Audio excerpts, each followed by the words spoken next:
શું નામ તમારું? મારું નામ એન્જલ છે. શું કહેશો અત્યારે રજૂઆત કરવા છે ડીઓ કચેરીએ, શું માંગ છે? ડીઓ કચેરીએ રજૂઆત હું એ કરવા આવી છું કે મેં 7 એપ્રિલે આરટી રાઇટ ટુ એજ્યુકેશનનું ફોર્મ ફિલ કરેલું છે અને જે 8 તારીખે અમને ટેક્સ મેસેજ અપ્રૂવનો આવી ગયેલો હતો.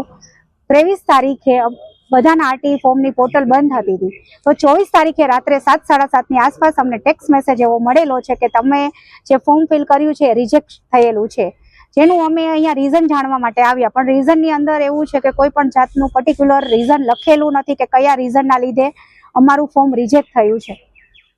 કેટલા વાલીઓના મેસેજ? 100 જેટલા વાલીઓ અત્યારે છે. બીજા ઘણા બધા વાલીઓ હશે કે જેને હજી આ બાબતની માહિતી હશે અથવા તો નહીં હશે. કોઈ કારણ દર્શાવવામાં આવ્યું છે? કોઈ કારણ દર્શાવવામાં આવ્યું નથી અને એવું કહેવામાં આવે છે કે આરટીના ક્રાઇટેરિયામાં મેચ નથી. પણ ક્રાઇટેરિયાનું કોઈ રીઝન તો હોય ને કે ભાઈ ઇન્કમની અંદર મેચ નથી અથવા તો તમારું રેસિડન્સમાં કોઈ ઇસ્યુ છે. શિક્ષણ અધિકારીને વાત કરી છે કોઈને? શિક્ષણ અધિકારીઓને વાત કરી છે પણ શિક્ષણ અધિકારીએ એક એવો જવાબ આપ્યો છે ઓફિસરે કે ભાઈ ઓપરેટર છે એ ફોન રિસીવ નથી કરતા અને એવું કહે છે કે 2 દિવસમાં અમે તમને કોલ કરશું. જો સર અમને કોલ ના કરે તો અમારે તો આ આરટી અમારા હાથમાંથી જ જતી રહે, પછી ડ્રો થાય.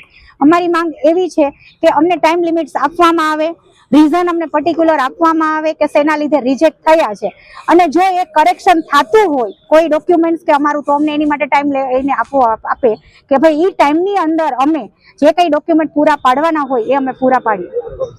શું નામ તમારું? વિજય સાગઠિયા.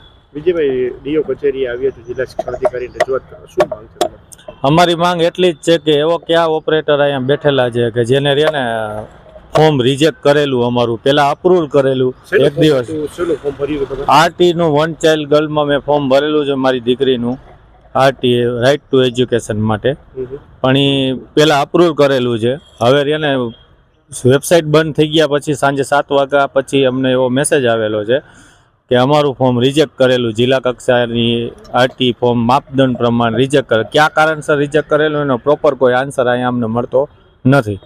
કેટલા વાલીઓને મેસેજ આવેલા છે? 100 ઉપર વાલીઓ અમે અહીંયા અત્યારે ઊભા છીએ અને એ સિવાયના ઘણા અનએજ્યુકેટેડ વાલીઓ છે જેને ખબર જ નથી કે કયા કારણસર આ લોકોએ રિજેક્ટ કર્યું. એવા ઘણા બધા વાલીઓ હેરાન થયા છે. તમે અધિકારીને મળ્યા છો, કોઈ વાત થઈ જાય જિલ્લા શિક્ષણ અધિકારી સાથે? અધિકારીને મળ્યા તો એને અમને એમ કીધું કે ઓપરેટર ફોર્મ નથી ઉપાડતું, તમારી ખાલી અરજી નંબર આપો ને અમે 2 દિવસની અંદરમાં તમને જવાબ મળશે. 2 દિવસની અંદરમાં તો આરટીનું બધી કાર્યવાહી ટાઈમલાઈન પૂરી થઈ જશે તો અમને અત્યારે કોઈ જવાબ નથી દેતું. અમે છેલ્લા 2 કલાકથી અહીંયા નીચે રાહ જોઈએ છીએ કે અમને સારો વ્યવસ્થિત જવાબ આપે અને અમને કયા કારણસર આ થયું છે ને એનું પ્રોપર આન્સર આપે. હવે શું માંગ છે તમારી? અમારી માંગ એટલી જ છે કે આ માપદંડ કયા કારણસર છે એનો જવાબ આપો અમને. ઓકે.